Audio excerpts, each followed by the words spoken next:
Yino embaga ya TikToker ekyasinze okubeera ey'ebbeeyi. Embaga eno eyogezezza ba TikToker banne Obwama kuno nga kwe kuli n'okusala ebigambo ng'era gwe mukimanyi.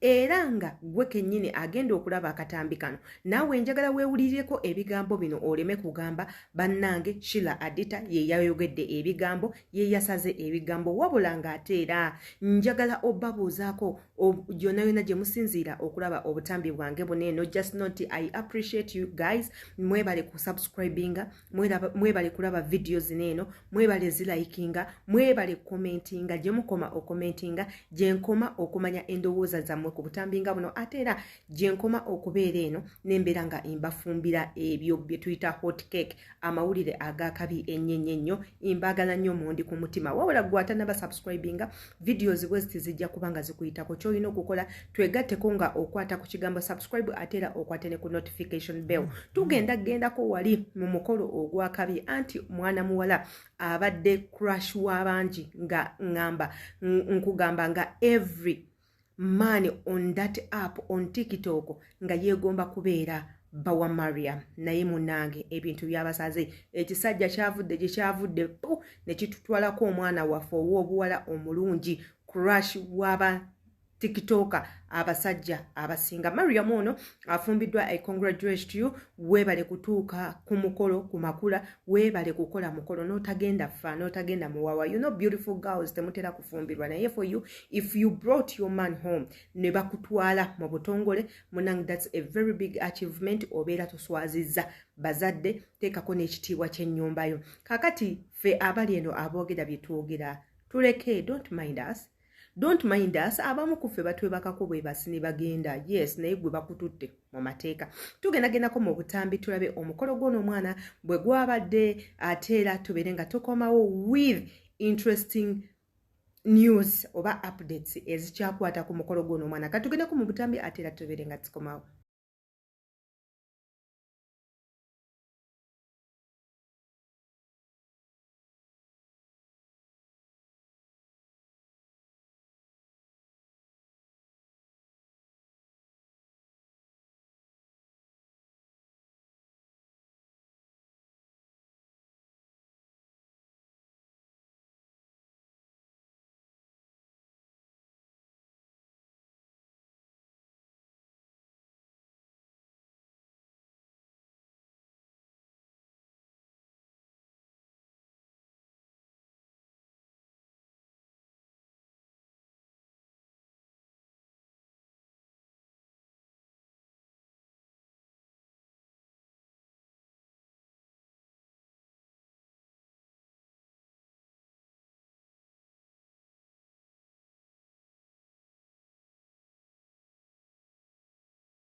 Milioni 3.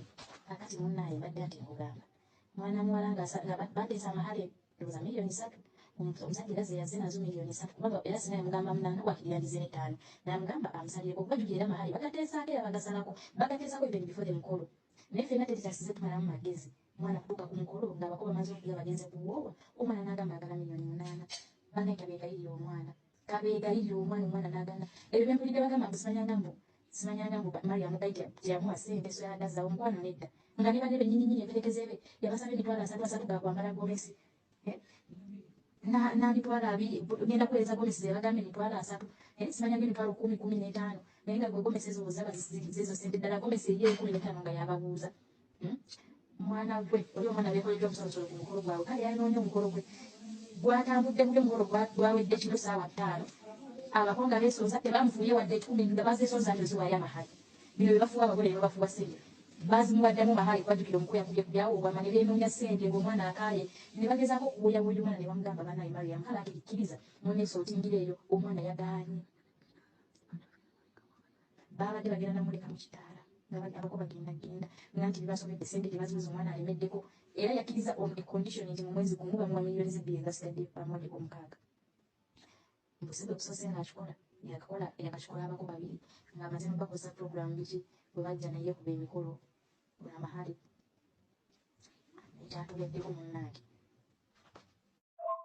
omukolo gwe bagukoze gwawedde naye banyazaala banyiivu baganda b'omukole banyiivu badde bagenda muleka mu kidaala nga yeekalambiza aganya alemedde mu kisenge buli kimu ne kibeera stopped because of her ebintu byonna ne bigenda otambula olwa ye ng'alemeddeyo mu kisenge era banyiivu omukolo gwe gwawedde naye nga Mariam tumuteeke musaala n'emikolo gye bagikoledde si waabwe abaana balabira ku tikitoko mukwano ebintu babireka mu kidaala mpaka mukolo guggwa kubanga badde tebasaba bitwala waabwe mwana gwe mikwano gya Mariam gyonna baafuddewo nga bamunyiigidde era abasinga n'omukwano gwakomyawo engeri gyayisiza mubanne ku mukolo azuula nga oyo tawuba banaye tawuba banakanakanyina ekisembe tonalabira ku peegi ya tawuba baafuuye n'okufuuwa kyokka ne babipositinga baafuuye ndaka kusingira ne batufuuya mwana gwe gali yabadde abeerera ne Mariam yali amubeerera ng'asoma yabeerera ne baganda be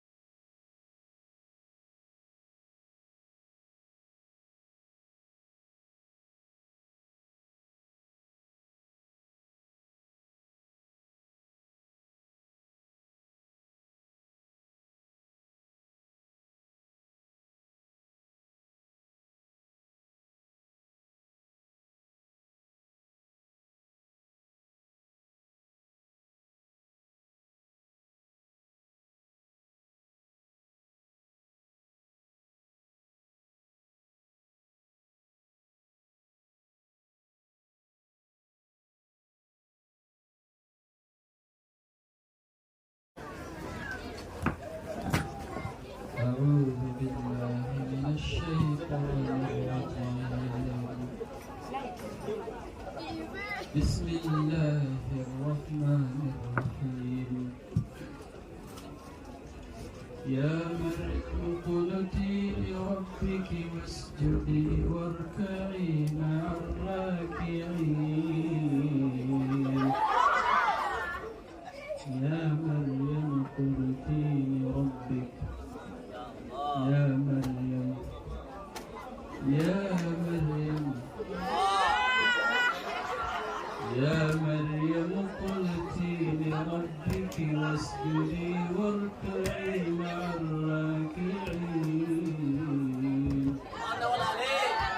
ذلك من أنباء الغيب نوحيه إليك وما كنت لديهم إذ يلقون أقلامهم أيهم يكفل مريم وما كنت لديهم kanyonono oyo nga newatuuka ku mulimu awandiika kimu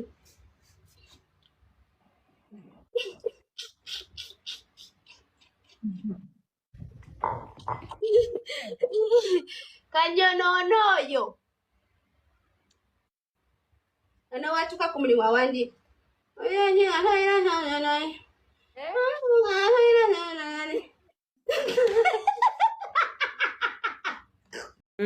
Did you see the videos? Did you see the videos? Did you watch these videos? Era ozekanyiza bulungi. Isn't that Mariam? Isn't that Mariam of TikTok? That's a TikToker, Mariam, a Ugandan TikToker. Bana abawala abatera okutambula abasatu, abatera okola challenges mu buyimba, abawala abakabya abasajja amaziga ku TikTok yaffe, baselebu abo. Munnange omukubo afumbiddwa mu bitiibwa ngero omukolo we mugulabye inti gubadde gw'amaanyi as you saw enjoying akubye amazina ayimbye bannange yeeraze akoze buli kimu n'akimalayo as a young girl mwena mubimanyi nti fenafena abakyala we want to achieve such a thing. We want to reach there. We want to have our own men. We want to have marriages. Once we grow up, when malo kukula, I'm going to get a man. I mean, we love it. We like it. Oyenzo kubeyo nga guweyisako gamba for me I don't want it. I don't want it. My dear, you're lying. You want, but you haven't got that right person who's ready to take you in as a wife. Katukusabire ojja kufuna nawe wabula tochiteeka munyo bizimba tonyiga tonyiga nnyo binyigiramu nti omwana ono agenda atyanga sigenze. Everyone has his or her own day, like they say every dog has its own day. I mean, your day is not yet. Naye keep praying, your day will come. The years of delaying nenga one thing for sure I know, it will come. Wabulangera bwomanyi nti kumbaga tekubula musiiwuufu. Kumbaga tekubula musiiwuufu. Munange, one of the people that attended this girl's wedding, the nikah, the wedding, for us we are Muslims, a nikah is already a wedding. We don't need anything unless you just want to be extravagant. Naye, it was done. It was done. A wedding was done. Abantu abamu that attended this girl's wedding bavuddeyo ne babaako bye batugamba ebyabadde biremesezza omukolo. The girl asked for 8 million as mahari. Mwena abatamanyi mahari tugenda kubanga tubanyonyola after listening to these videos ate era tuberenga tukomawo. Nkomyewo mu kitundu ekyokubiri nga njogera ku mikolo gya Kasirye Mariam nga mbaleetedde ensonga lwaki omwana oyo yasabye obukadde 8 nga mahari. Omwana Mariam nga mukimanyi nti emikolo gye teyagikoledde meeting. Emikolo gye n'ekirala omusajja teyamwadde wadde n'ekikumi ye yeeteredde mu buli kimu, kwambala, kutimba, kuliisa bakoba n'abalala bonna, kupangisa mmotoka, buli kimu yeetereddemu ssente ze ng'ate kigambibwa nti ebimu bikyali mu mabanja. Kati kyova yasabye ssente nnyingi asobole okusasula ago amabanja agabanjibwa. Mujjuke teyakoze meeting. Kati yasazeewo ayitiremu eyo sitayiro y'okusaba mahari nga gawerako. Omusajja teyamuwadde n'olwataano nti ati kale tukimanyi nti abewaka bebategeka, naye ate omusajja okwata akasente n'omukazi n'omugamba zino zikuyambeko in case of anything, naye teyamuwadde. Ati kwe kusaba ssente nnyingi. Omwana oyo yatukubye surprise. Sikwogera bubi n'ekirala. Entimba gye yatimbye si gye twali tumusuubiramu okusinziira Mariam gwe tumanye. Mariam bulijjo gwe tulaba. Gye tusuubira ekintu kale ekisingako awo. Kimanya abamu ku mugenda kuddeeyo mwogere nti gwe wakola emikali kibiki, naye amazima go googerwako. Si gye twali tumusuubiramu, twali tusuubira ekintu ekisingako awo. Twali nkyaka okukyadde kibi naye twali tusuubira ekisingako awo. Anyways, eba baziwaddeyo agenda kufumba mpaka kuwulira obi.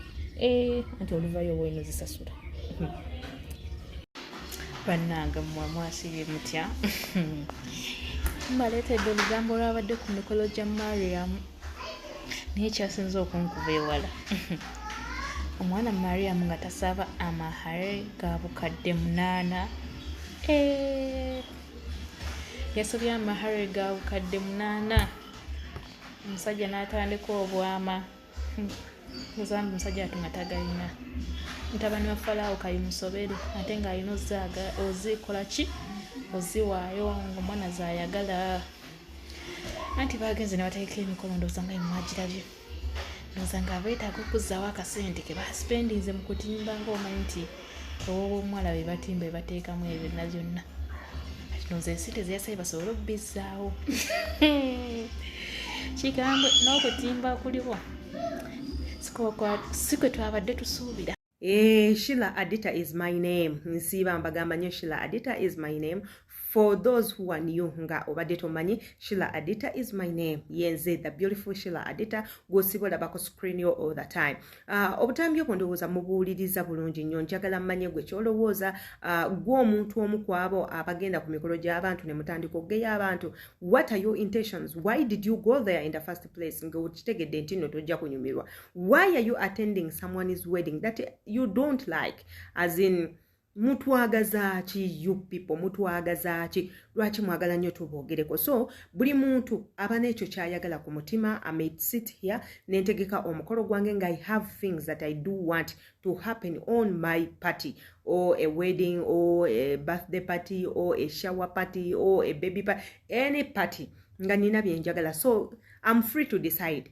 You know, nsobola okugamba nawo nkyusizaamu abadde ayagala abantu mujje 10 abasigadde ne mbagamba you sit at the back side, I don't need you to come in front. Ebisobola okukyuka anytime. So these people are blaming this girl bagamba nti no, if she did not want to get married, why did she, you know, kutegeka mukolo?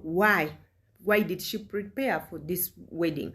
I would walk about she asked for 8 million. You people, 8 million is not money. Yeah, it might be, it might sound, but 8 million is too much. Then when you start counting money, that's when you know, you get to know 8 million is a small sum of thing you get.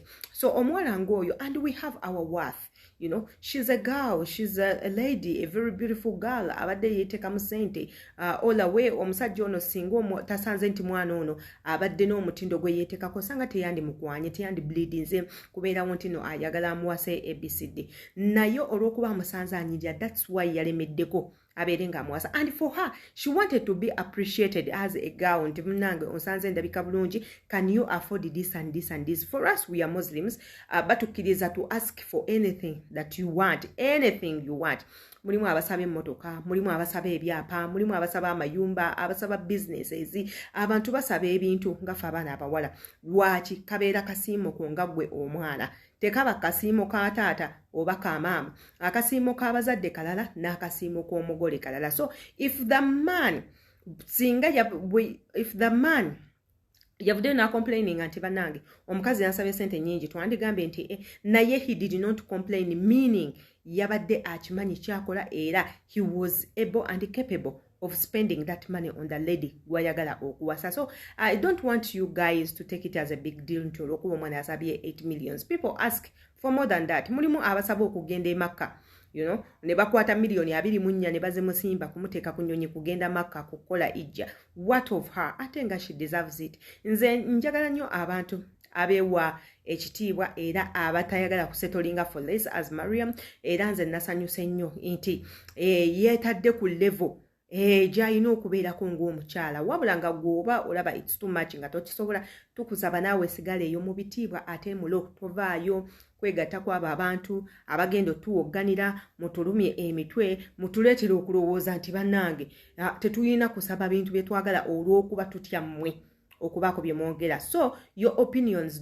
does not matter in this case. Your opinions as people does not matter. Oli yakoze ekimusanyusa as a person era nakola ekisanyusa bbaawe ekirungi, bbaawe teyatugambyeko nti sente zimulemye oba beesonze oba tebeesonze, ebyo byonna bibeeramu, you know, ebintu bino mubitegera mugezaako kwebuza magezi. So obutambi obwo nga bwe mubulabye, kansuubira nti nno mugenda kunyumirwa ate era mufunemu ebyokuyiga ate era ne comments zammwe ngenda kubaayo nga nzirinze. Yenze Sheila Adita. Wait me in the next video. Imbagala.